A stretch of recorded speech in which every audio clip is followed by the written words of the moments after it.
Gemini,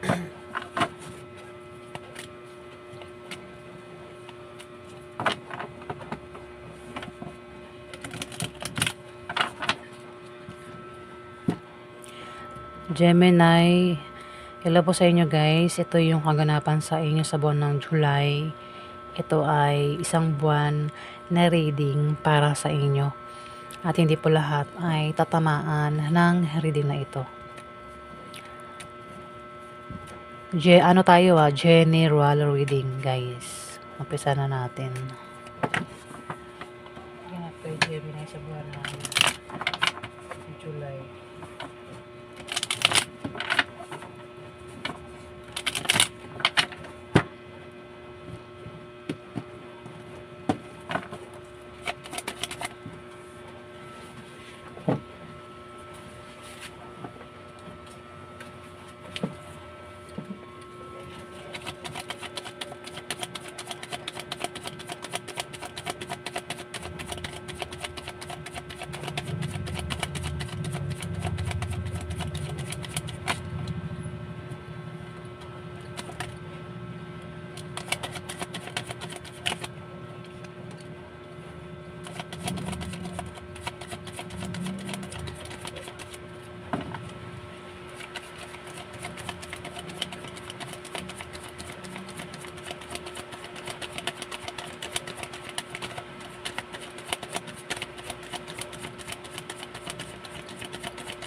Gemini,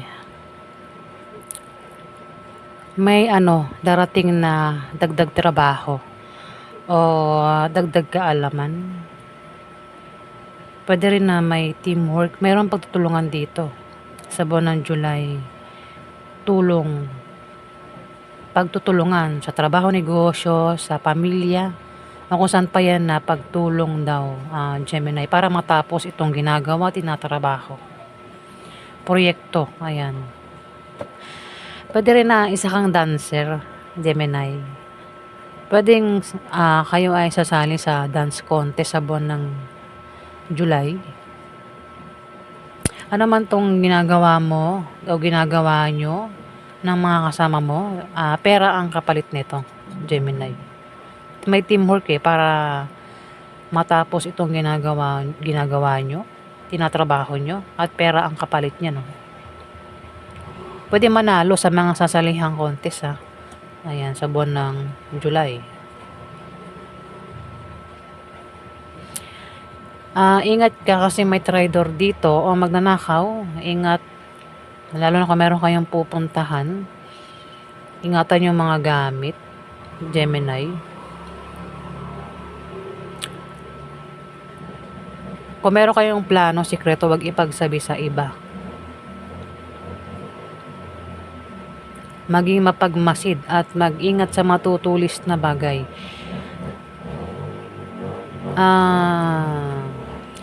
Pwedeng may tao dito, Gemini, ang naghahabol. Pwedeng naghihiganti. O gusto niya ng parang naghahabol siya kasi gusto niya ng justice. Sa kung ano man tong ginawa mo sa kanya. Pwedeng baka ang iba sa inyo ay may utang, naghahabol, hinahabol. Siyempre, maniningil yan, talagang habulin ka. O taong gusto maghiganti, no? Baka may tao kang ginawan ng masama at naghihiganti yung taong ito. Gusto ka rin saktan eh. Gusto kang saktan eh ng taong ito naghahabol, Gemini. O baka yan ay ex. Gustong maghabol yung ex. O baka yan ay third party. Taong naargabyado mo, Gemini, naghahabol dito sa buwan ng July. Ayun o, tinatakasan mo siya, tinataguan mo siya. Pilit kang umiiwas sa kanya, pero siya hinahabol ka niya, hinahanap ka niya, Gemini.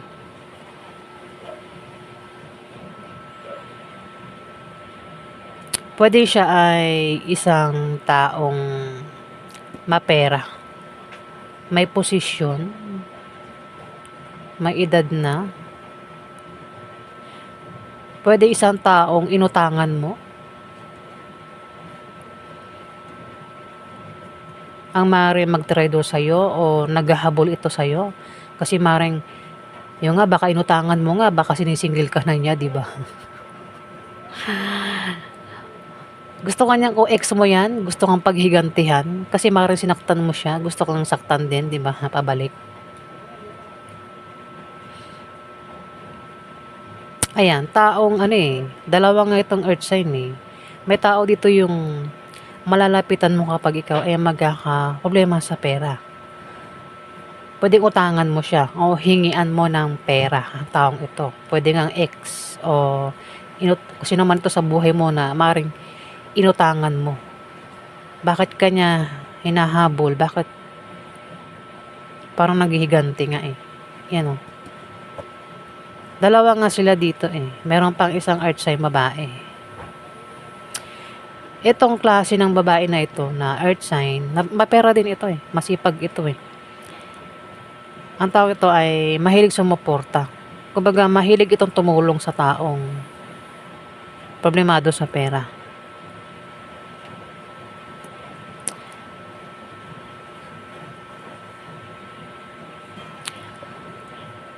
Ayan. Kung ikaw ito, pwede rin naman kasi ikaw ito eh. Pwede nga iba sa inyo sa buwan ng July, magiging busy ka sa trabaho mo. Trabaho, negosyo, o kung saan pa yan na ikaw ay magiging busy at ang kapalit niyan, at ang kapalit niyan ay pera, Gemini. Pwedeng sideline, trabaho, negosyo nga. O kung sa bahay, pwedeng sa bahay nyo, meron kayong tinatrabaho, at ang kapalit ng ginagawa nyong yan ay pera, Gemini. Pwede rin baka kayo ay baka ang trabaho nyo ay pwedeng katulong o tagaluto, cook. Kasi may nagluluto rito eh. Nakita mo yung pentacles may pera Ibig sabihin, may bayad eh. Itong ginagawa mo, tinatrabaho mo, Gemini. Pwede rin na amo mo to eh. Amo mo. Na nagpapasweldo sa'yo. Maaaring magpapera ka sa buwan ng July. Ang iba sa inyo, Gemini. Dito, nakabalitad si Seven of Pentacles. Babala raw sa easy money. Huwag basta magtiwala sa hindi kilala, Gemini. Huwag daw agad magdidesisyon patungkol sa pera. Ingatan yung pera. Huwag basta-basta ipamimigay yung pera ng ganon-ganon na lang. Easy money. Karamihan sa easy money, illegal. Baka may scam. Ang pera, pinaghihirapan, hindi yan pinupulot. Saka makakita na ang pera mo, biglang magiging doble.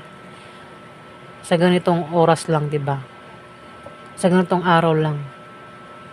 Yung 5,000 mo magiging 10,000, di ba? Nang wala kang ginagawa. Invest nga eh. Malit lang yung legit na invest Legit na invest. Malit lang tubo eh. Magtaka ka na kapag sobrang laki ng wag daw magtitiwala basta-basta patungkol sa pera. Mas maganda nang ipunin mo kaysa naman ipahawak mo sa ibang tao. Dito, may tao dito ang maring manakit manakit o bumigo sa'yo sa buwan ng July, Gemini. Puwedeng nangyari na mangyari pa lang. Kung nangyari na, mag-move on ka na sa taong ito, Gemini, na maaaring sinaktan ka, pinayak ka niya, binigo ka niya ng taong ito, mag-move on ka na raw kung nangyari na ito. Pero kung mangyayari pa lang, paghandaan mo, sa buwan ng July, puwedeng mabigo ka sa plano mo, pangarap mo, kagustuhan mo, o baka may taong bumigo sa'yo dito, Gemini. Manakit sa'yo, baka paiyakin ka ng taong ito, Gemini. Tignan mo, may umiiyak dito, tumutuloy yung luha. Baka saktan yung feelings mo sa buwan ng July, Gemini. The Hierophant, babala sa taong mabait. May taong mabait dito. Huwag abusuhin yung kanyang kabaitan. Yung hindi niya pagiging madamot, huwag daw abusuhin sa buwan ng July. Kasi, ayan o, Seven of Swords, naghahabol o. Pwede nangyari na nga eh. O mangyayari pa lang ha. May maghahabol dito eh. O, kasi wala naman talagang mabait na tao eh. Pag inabuso mo, doon yan papangit talaga. Makikita mo yung kapangitan ng ugali niya pag inabuso mo. Di ba? May mga tao mabait sa umpisa. Pero pag inabuso mo, magtago ka na, bumalik ka na sa tiyan ng nanay mo. Di ba? May mga ganon tao. Ayan. Pwede rin na magkaroon ng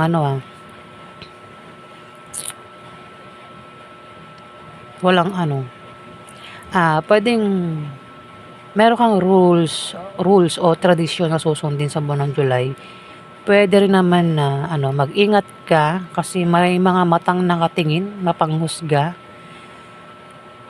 Ayan. Ano man tong gawin mo, sinasabi mo, may mga matang mapanghusga sa buwan ng July, Gemini. Pwede rin na ikaw ay maging madasalin. Lumapit sa sa Diyos kung mayroon kasi nagdadasal dito. Baka maging mapalapit. Baka mapalapit ka sa Panginoon sa buwan ng July. Baka maging madasalin ka kung hindi ka madasalin sa buwan ng July, Gemini.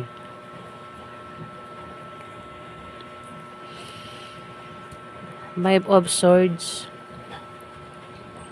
May pagkawala o taong mahilig manirang puri o manloloko ito. Kaya ingatan yung sinasabi at ginagawa talaga. May mga matang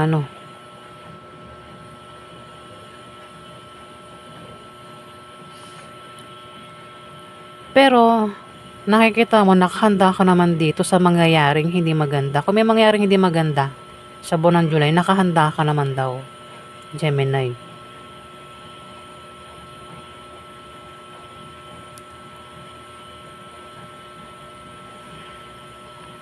Wheel of Fortune, tagumpay, success. Sa kung ano man itong kagusto mo, balak mo.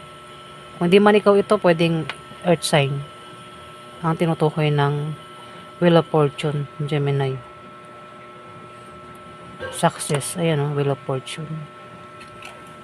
Tagumpay. Pwede rin na parang may mga bunga na itong mga pinaghirapan mo, pinagsikapan mo eh. Sa buwan ng July, Gemini. Ayan po yung ganap sa inyo, Gemini. Maraming salamat po guys. Salamat po.